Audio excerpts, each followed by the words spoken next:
They say horror movies are just fiction. But what if some of them were real? Behind the camera, actors vanished, people died, and legends became crime scenes. We'll uncover 10 horror movies that crossed the line, where make-believe terror turned into real-life tragedy. Number 1. The Exorcism of Emily Rose, 2005. Have you ever watched a horror movie and felt, deep down, that it was too real? That maybe, just maybe, what you saw on screen wasn't entirely fiction. If you've ever had that thought, this story will haunt you. The Exorcism of Emily Rose is one of those films that doesn't just scare you. It follows you long after the credits roll. But behind its chilling performances and demonic screams lies a story so dark and heartbreaking that it didn't come from Hollywood, it came from real life. Her name was Anneliese Michel. She was 23, a quiet, deeply religious girl from a small town in Germany. For years, she'd struggled with strange visions, violent convulsions, and an invisible force that seemed to tear her apart from the inside. Doctors called it epilepsy. But her family believed otherwise. They thought she was possessed. And that belief would soon turn deadly. When medical treatment failed, the church stepped in. 2 priests were granted permission to perform an official exorcism, a ritual that had almost disappeared in modern times. What followed was 10 months of horror. Anneliese screamed through the nights, barked like an animal, and refused to eat or drink. Her parents said she spoke in multiple voices. Voices that claimed to be ancient demons. Imagine being in that room. The smell of candle wax, the whispers of Latin prayers, and a girl's voice shifting into something not human. It wasn't a movie scene. It was real. By the end, she was frail, barely 30 kilograms. Her knees were broken from endless prayers. And one morning in July 1976, she was gone. The aftermath was even more shocking. Her parents and the 2 priests were put on trial for negligent homicide. In court, the defense played the tapes. Real recordings from the exorcism, filled with screams and growls, that still circulate on the internet today. Some who hear them say it's the voice of a sick girl. Others swear it's something darker. Something that doesn't belong in this world. The jury found them guilty. But the sentence was suspended, as if no one could decide whether it was crime or faith, science or the supernatural. Years later, Hollywood turned the tragedy into The Exorcism of Emily Rose. But no special effects, no sound design, could ever match the raw terror of the real story. So next time you hear that low growl in the dark, ask yourself, was it just your imagination? Or was it something, like what took Anneliese Michel? Number 2. Cannibal Holocaust, 1980. Let me ask you something. When was the last time a movie made you question if what you were seeing was real? Because in 1980, a film did just that, and it terrified the world so deeply. Its director was arrested for murder. The movie was called Cannibal Holocaust. A jungle, a lost film crew, and a story so disturbingly realistic that even seasoned horror fans couldn't watch it twice. But what makes this film legendary isn't just the gore. It's what happened after the cameras stopped rolling. The director, Ruggero Deodato, wanted to make something that felt real. Too real. He sent his actors deep into the Amazon. Told them to vanish from the public eye for a full year after filming. And captured scenes so raw, people couldn't tell if they were special effects or actual death. When the movie premiered in Italy, chaos erupted. People fainted, vomited, and fled the theater. Critics called it a snuff film. Within days, police raided Deodato's home, confiscated the footage, and charged him with murder, believing he had filmed the real deaths of his cast. And here's where it gets even crazier. The actors were missing. No interviews, no photos, no sign of them anywhere. It looked exactly like the film said. A camera crew had gone into the jungle and never returned. For months, Deodato sat in custody, accused of creating a real-life killing. To prove his innocence, he had to bring the actors, alive, to court. When they finally appeared, smiling and breathing, the world realized it had been deceived by one of the most convincing illusions in cinema history. But not everything was fake. Several animals were killed on camera. And the outrage that followed got the film banned in over 50 countries. Even decades later, it's remembered as one of the most controversial films ever made. A story that blurred the line between art and atrocity. So, think about it. A movie so realistic, it fooled the police, shocked audiences into hysteria, and left its own creator branded a criminal. Was Cannibal Holocaust just a film? Or did it become the very horror it tried to portray? If you ever decide to watch it, remember, not everything behind that camera was an illusion. Some of it was disturbingly real. Number 3. The Blair Witch Project, 1999. Let me take you back to 1999, a time before social media. Before YouTube. When the internet still felt like a mysterious, shadowy place. That year, a strange little film appeared online. It wasn't flashy. It wasn't filled with Hollywood stars. Just 3 young filmmakers lost in the woods. Their shaky camera capturing something they were never meant to find. It was called The Blair Witch Project. And it felt so real, people weren't sure it was fiction. You see, the genius, and the nightmare, of Blair Witch was its illusion. The filmmakers marketed it as a true story. They created fake missing person flyers. They built a website filled with real evidence, including journal entries, police interviews, and eerie photographs. It was one of the first times the internet became part of a movie's myth. And audiences fell for it completely. People walked out of theaters whispering, "Did this really happen?" Some claimed the woods in Maryland were cursed.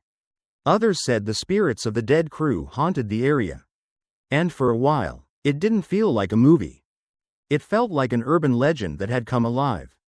But here's where the line between fiction and reality began to blur dangerously. The film's success turned into a frenzy. Fans and amateur sleuths started hunting for the missing filmmakers in real forests. Some broke into private land. Some vandalized rural houses. And a few even went missing themselves while trying to find the Blair Witch. Local police received calls from terrified campers who swore they'd heard screams at night. Parents of the actors got hate mail accusing them of covering up real murders. And even when the actors finally appeared on national TV to prove they were alive, some people refused to believe it. They were convinced the real ones were dead. And these actors were imposters planted by the studio. It was chaos. A brilliant marketing stunt that spiraled into something far darker. The Blair Witch Project blurred the boundary between story and truth so effectively that it created a hysteria no one could fully control. And in the years that followed, copycats emerged, trying to recreate that same raw terror. But none would ever feel quite as real, or as dangerous. So next time you see someone walking into the woods with a camera, ask yourself, are they chasing a story? Or about to become part of one? Because the Blair Witch Project wasn't just a movie. It was a haunting experiment. One that proved the scariest thing of all is not what's in the dark, but what people are willing to believe lives there. Number 4. Snuff, 1976. What if I told you there's a film so disturbing, so convincing in its horror, that people believed it showed a real murder? Not a staged one, not a special effect, but an actual killing, captured on camera?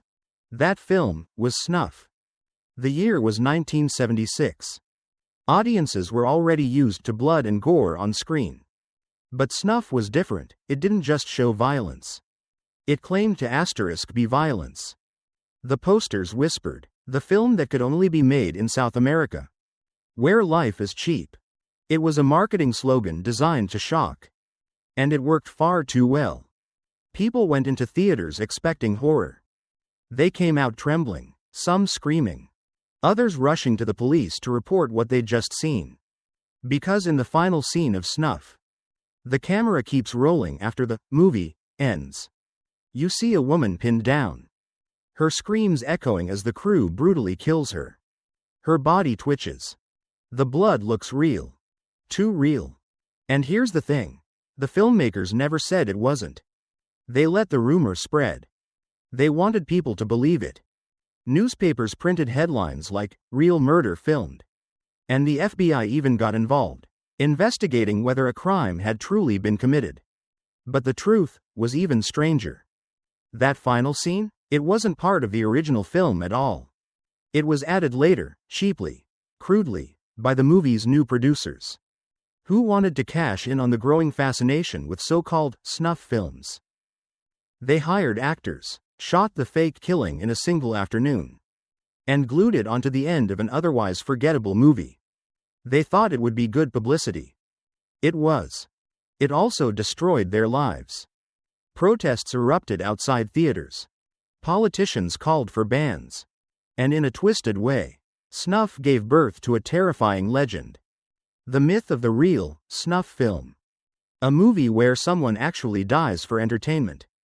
To this day, people still argue whether such films ever existed, or whether snuff simply made us believe in something we were never meant to imagine.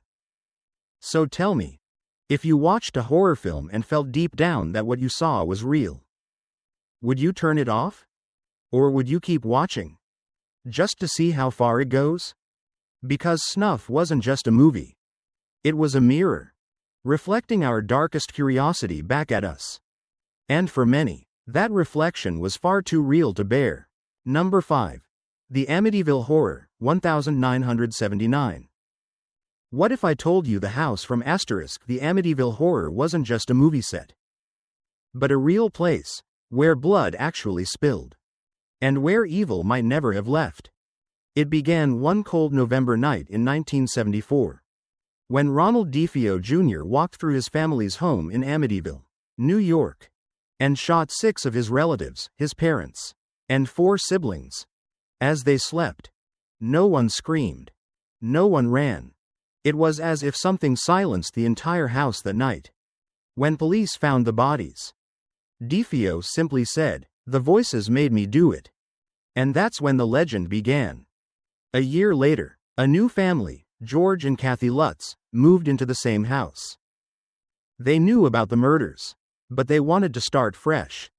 For 28 days, they tried to live a normal life. Then, the nightmare started. George would wake up every night at 3:15 a.m., the exact time of the murders. Doors slammed by themselves. Green slime oozed from keyholes. Cold spots appeared in rooms where no windows were open. And one night, their daughter said she saw Jody, a glowing-eyed pig standing outside her window, watching her. The Lutz family fled the house, leaving everything behind. Their story became the Amityville Horror, a book, and later a 1979 movie, that terrified millions. But here's the chilling part. Many believed it was all true. Even the priest who blessed the home claimed he heard a deep voice growl, "Get out." Now, here's where fiction and reality start to blur. Skeptics called it a hoax. But others, including investigators and psychics, swore the energy inside that house was real. Reporters who entered described sudden nausea and dizziness. One cameraman collapsed on the stairs. And even years later, owners of the house said they still heard whispers in the walls. The story became so famous that tourists would drive by just to glimpse it, hoping to feel a chill or spot a flicker of light in the windows. But locals warned them not to linger too long. Some who mocked the story claimed to experience accidents soon after. Coincidence? Maybe. But the legend of Amityville has refused to die, just like the evil that supposedly lived there. So, what do you think? Was it all a carefully crafted tale? A way to turn tragedy into profit? Or did something truly dark take hold of that home, feeding on fear, waiting for the next family foolish enough to move in? Because the house still stands today. And if you listen closely, you might still hear those whispers in the dark. Number 6. The Poltergeist Curse, 1982 to 1988. Some movies are haunted on screen. But Poltergeist? It's said to be haunted in real life. You remember that chilling whisper, asterisk, they're here? The flickering TV static. The child pulled into another world? When Poltergeist hit theaters in 1982, it was terrifying. Not just because of what we saw, but because of what happened after. Let's start with the eerie part. The film used real human skeletons in the pool scene. Yes, real bones, because they were cheaper than plastic ones. The actress, Jo Beth Williams, didn't even know until years later. So when she screamed in that muddy water, it wasn't acting. It was instinct, pure, gut-level terror. Then the deaths began. Just months after the film's release. 22-year-old Dominique Dunn, who played the teenage daughter, was strangled by her ex-boyfriend right outside her home. He left her brain dead. She died days later. The family of the cast was shattered. But things were only getting started. In Poltergeist 2, the story continued. And so did the curse. Actor Julian Beck, who played the skeletal preacher Cain, died of stomach cancer before the movie was released. Will Sampson, the Native American actor who performed a real exorcism on set, to cleanse the production, died soon after from post-surgery complications. And then there was Heather O'Rourke the sweet little girl with the golden hair. The one who whispered to us through the screen. Just 12 years old when filming Poltergeist 3. She suddenly fell ill and died from septic shock caused by a misdiagnosed infection. Her last line on film? What's happening? It was like the curse had come full circle. By 1988, 4 main cast members were dead. Different causes, yes. But all connected to the same franchise about restless spirits. Coincidence? Maybe. But for those who worked on the films, it didn't feel like it. Crew members spoke of lights flickering on set, cold spots that appeared out of nowhere, and strange malfunctions during key scenes. Some refused to return for sequels. Others claimed they heard whispers through playback, voices that weren't in the script. So you tell me, was it just bad luck? Or did something follow them home from that other side? Because if Poltergeist taught us anything, it's that some doors, once opened, don't close again. And maybe, just maybe, that static on your TV isn't just noise. It could be someone trying to reach through, whispering softly, they're here. Number 7. The Crow, 1994.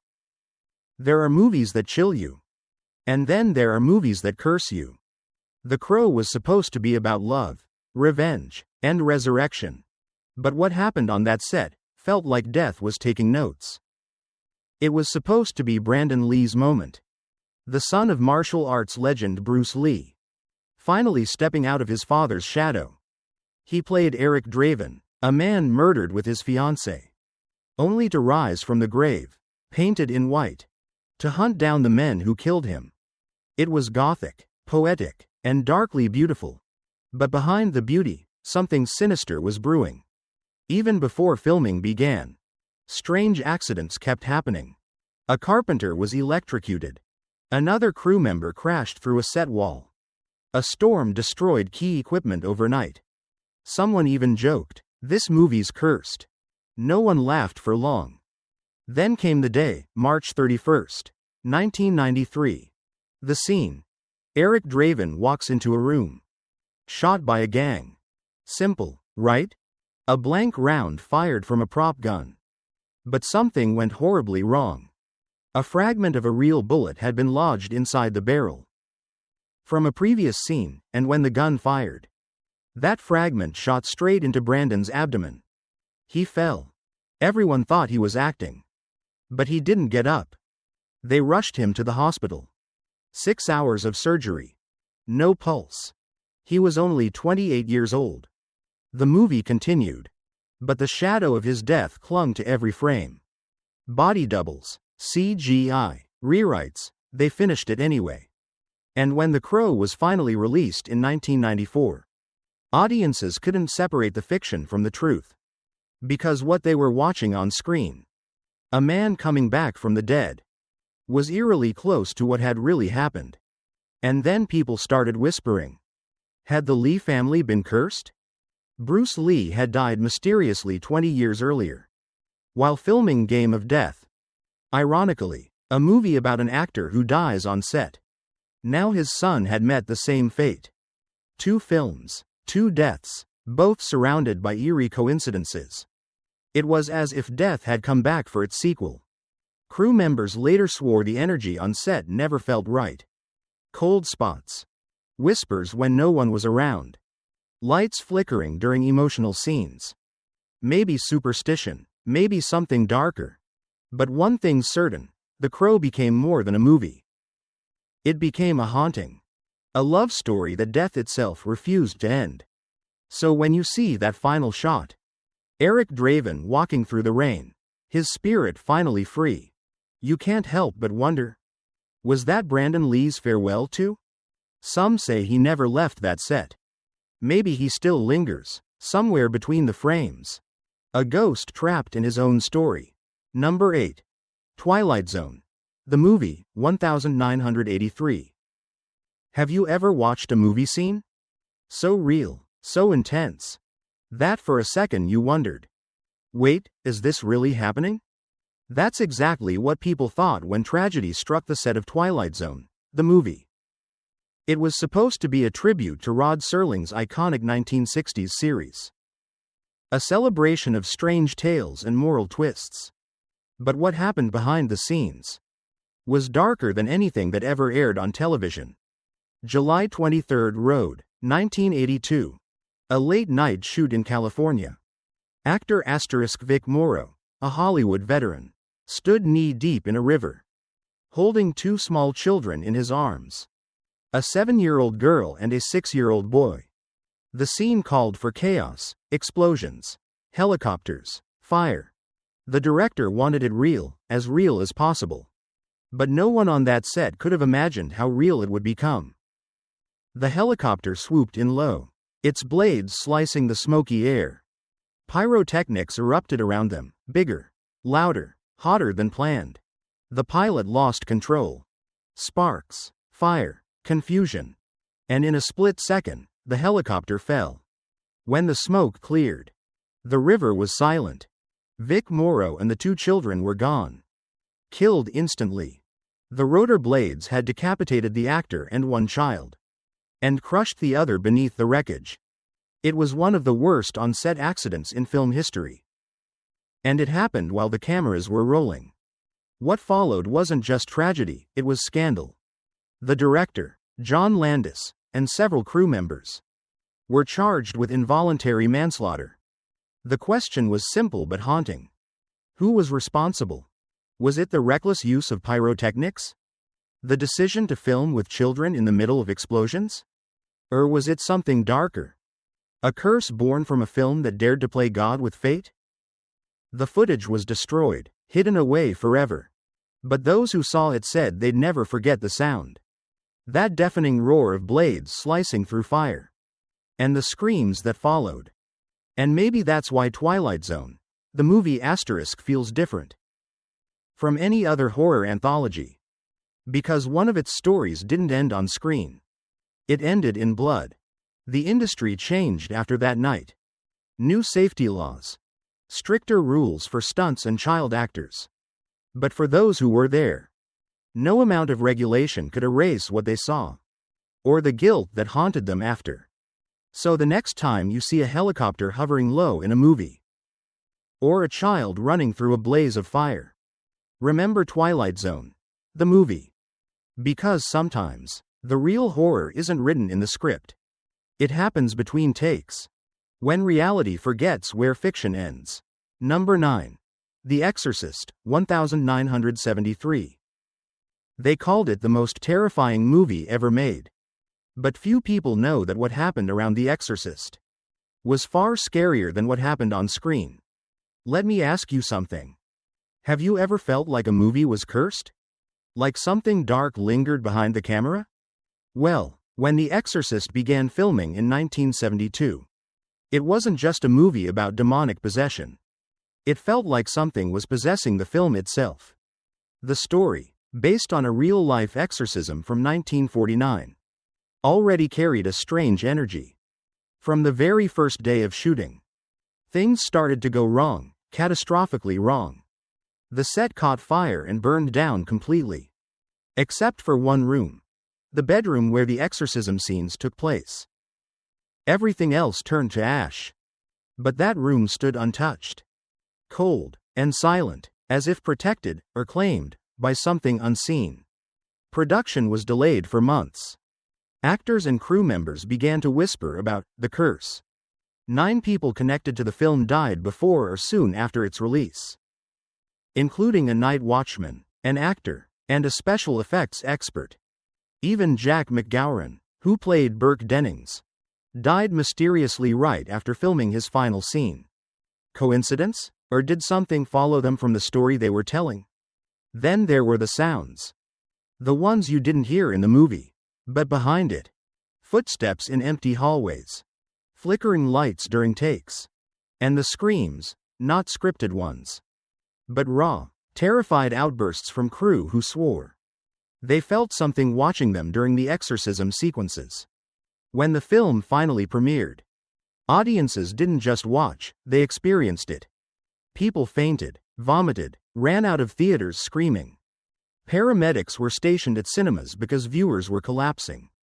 One man reportedly broke his jaw after fainting and hitting the seat in front of him. And priests began blessing theaters where the movie was shown. Yes, real priests. The director, William Friedkin, insisted it was all psychology. That fear itself was contagious. But many believed The Exorcist opened something that shouldn't have been opened. Even Linda Blair, the young girl who played Regan, was injured multiple times during filming. Her screams so real that people thought she was truly possessed. For years after, she was stalked by strangers who believed she had brought evil into the world. So, what do you think? Was it just bad luck, or divine punishment? Was it superstition, or something darker feeding off belief? Because The Exorcist didn't just terrify audiences. It made them question reality itself. And if you've ever felt uneasy after watching it, if you've ever felt the room grow colder when the lights go out, maybe it's not just your imagination. Maybe, somewhere in the dark, it's still whispering that same chilling line. The power of Christ compels you. Number 10, Theo Man, 1976. Have you ever watched a movie that felt wrong? Not because it was bad, but because something dark seemed to be clinging to it. That's what people say about Theo Man. And if you believe in curses, this one might convince you they real. It started like any other horror film. A story about a child sweet, innocent, and the Antichrist himself. But before the cameras even rolled, the darkness had already begun to stir. The producer, Harvey Bernhard, used to carry a cross on set, claiming it was the only thing keeping them safe. Because strange things were happening every single week. First came the lightning. Screenwriter David Seltzer explained was struck mid-flight. Then, a few days later, another plane the one Gregory Peck was supposed to be on was hit by lightning too. Different planets, same week. You could call it a coincidence. But then the executive producer explained was struck right after. 3 lightning strike, same movie, still think it is random. But the terror didn't stop in the sky.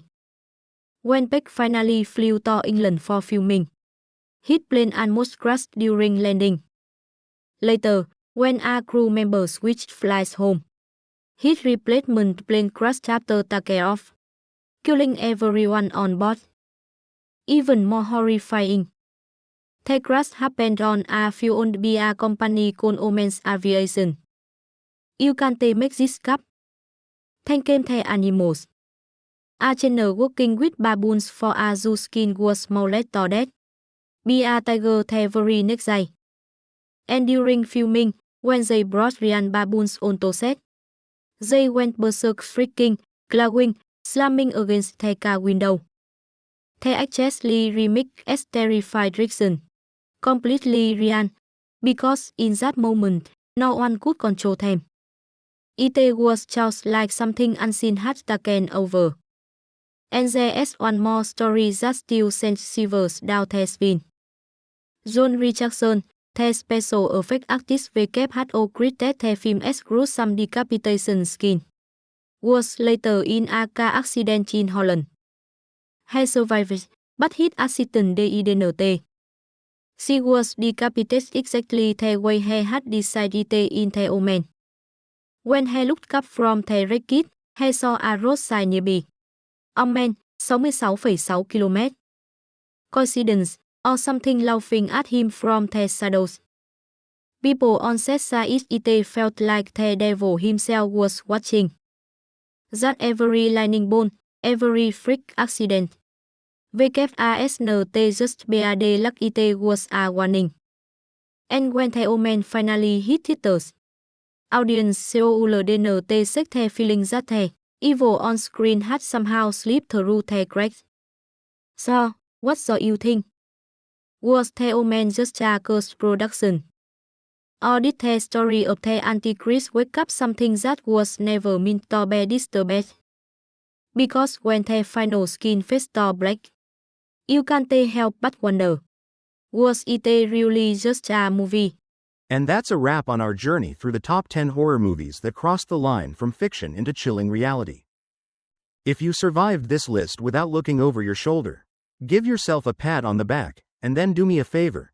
Hit that *like button if you felt the goosebumps. Share this video with friends who love the thrill. And don't forget to subscribe so you won't miss the next deep dive into the darkest corners of cinema. Trust me, the stories ahead are even more twisted, more haunting, and more real than anything we've explored today. So click that bell, stay brave, and get ready, because the horror never sleeps, and neither do the secrets behind the screen.